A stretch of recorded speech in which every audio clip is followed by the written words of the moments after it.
Halo teman-teman, perkenalkan nama saya Wail. Saya berkuliah di Universitas Negeri Manado, program studi Teknik Mesin. Hari ini saya akan membahas sedikit materi mengenai siklus motor bakar. Langsung saja kita ke pembahasannya. Hari ini kita akan membahas mengenai siklus pada motor bakar, di mana siklus pada motor bakar ini terdapat 3 siklus, yaitu siklus udara pada volume konstan, bisa disebut dengan siklus Otto. Yang kedua, siklus udara pada tekanan konstan, siklus diesel, dan siklus udara tekanan terbatas atau siklus gabungan. Kita akan membahas satu persatu. Kita masuk kepada siklus yang pertama, yaitu siklus Otto.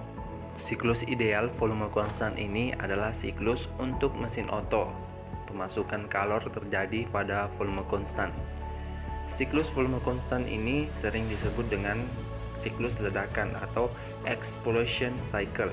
Penemunya sendiri yaitu Nicolaus August Otto.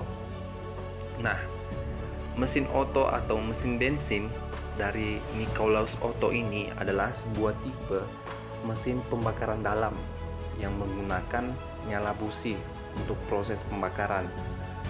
Dirancang untuk menggunakan bahan bakar bertipe bensin atau sejenis.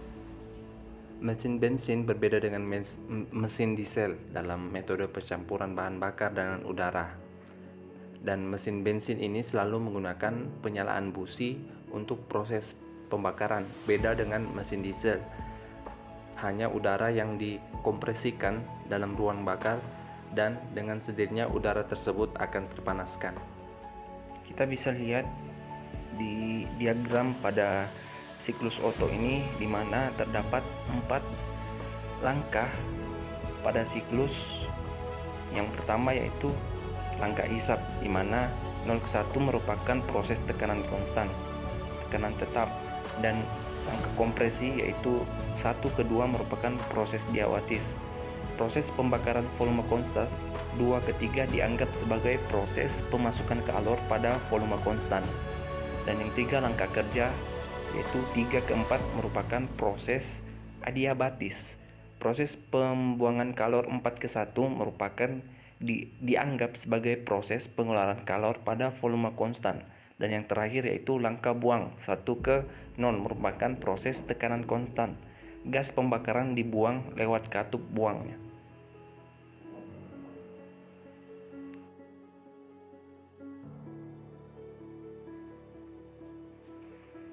Siklus udara ideal. Penggunaan siklus ini berdasarkan beberapa asumsi adalah sebagai berikut. Yang pertama, fluida kerja dianggap udara sebagai gas ideal dengan kalor spesifik konstan, tidak ada bahan bakar. Kedua, langkah isap dan buang pada tekan konstan. Yang ketiga, langkah kompresi dan tenaga pada keadaan adiabatis. Dan keempat, kalor diperoleh dari sumber kalor dan tidak ada proses pembakaran atau tidak ada reaksi kimia. Nah, penyebab penyimpangan siklus udara ideal adalah sebagai berikut. Yang pertama, kebocoran fluida kerja karena penyekatan oleh cincin torak dan katup tak sempurna. Yang kedua, katup tidak dibuka dan ditutup tepat pada TMA dan TMB karena pertimbangan dinamika mekanisme katup dan kelembaman fluida kerja. Yang ketiga, fluida kerja bukanlah udara yang dapat dianggap sebagai gas ideal dengan kalor spesifik yang konstan selama proses. Keempat, pada motor bakar torak yang sebenarnya ketika torak berada pada posisi TMA tidak terdapat pemasukan kalor seperti pada siklus ideal. Kenaikan temperatur dan tekanan fluida kerja terjadi akibat proses pembakaran bahan bakar dan udara di dalam silinder. Yang kelima, proses pembakaran memerlukan waktu, jadi berlangsung tidak spontan. Yang keenam, terdapat kerugian kalor akibat adanya transfer panas dari fluida kerja ke fluida pendingin.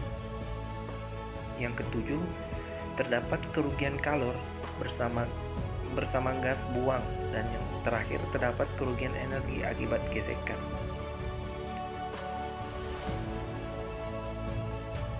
Masuk kepada siklus diesel.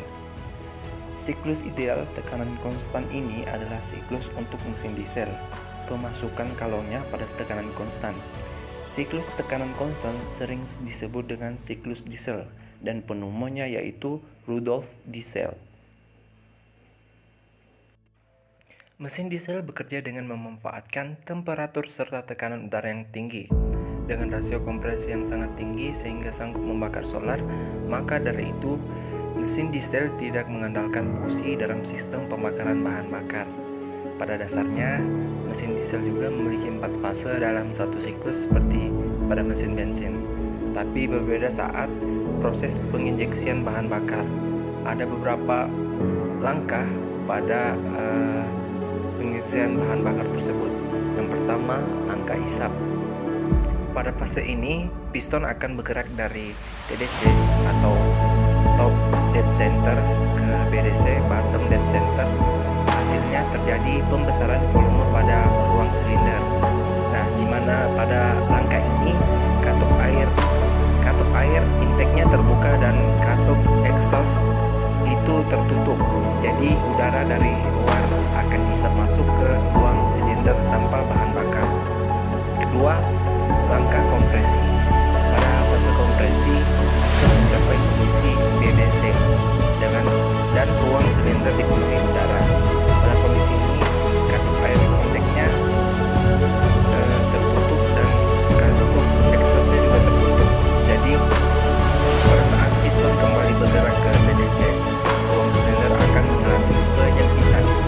Akibatnya udara dalam ruang silinder itu terkompresi dengan volume yang kecil dan membuat temperatur serta tekanan udara menjadi sangat tinggi. Yang ketiga, langkah usaha. Nah, ketika udara di ruang bakar sudah dalam temperatur dan tekanan tinggi, injektor akan menyemprotkan bahan bakar diesel tersebut. Perlu diketahui bahwa temperatur saat terjadi kompresi bisa mencapai 5000 derajat Celcius. Sementara titik didih bahan bakar diesel berada di suhu 3000 derajat Celcius dan titik sudut bahan bakar diesel suhunya sekitar 50 hingga 900 derajat Celcius, sehingga udara yang diperoleh dari hasil kompresi tersebut mampu membakar bahan bakar diesel. Dan langkah yang terakhir yaitu langkah buang. Ini merupakan langkah terakhir di mana piston pada posisi BDC setelah proses pembakaran dan hasil pembakaran akan dalam fase ini katup exhaust akan terbuka dan katup air intake-nya akan tertutup. Jadi saat piston bergerak ke TDC, gas sisa pembakaran akan terdorong keluar melalui katup exhaust. Siklus gabungan. Siklus gabungan adalah proses pemasukan kalornya menggunakan dua cara, yaitu pemasukan kalor pada volume konstan dan tekanan konstan. Karena siklus ini sering disebut dengan siklus gabungan.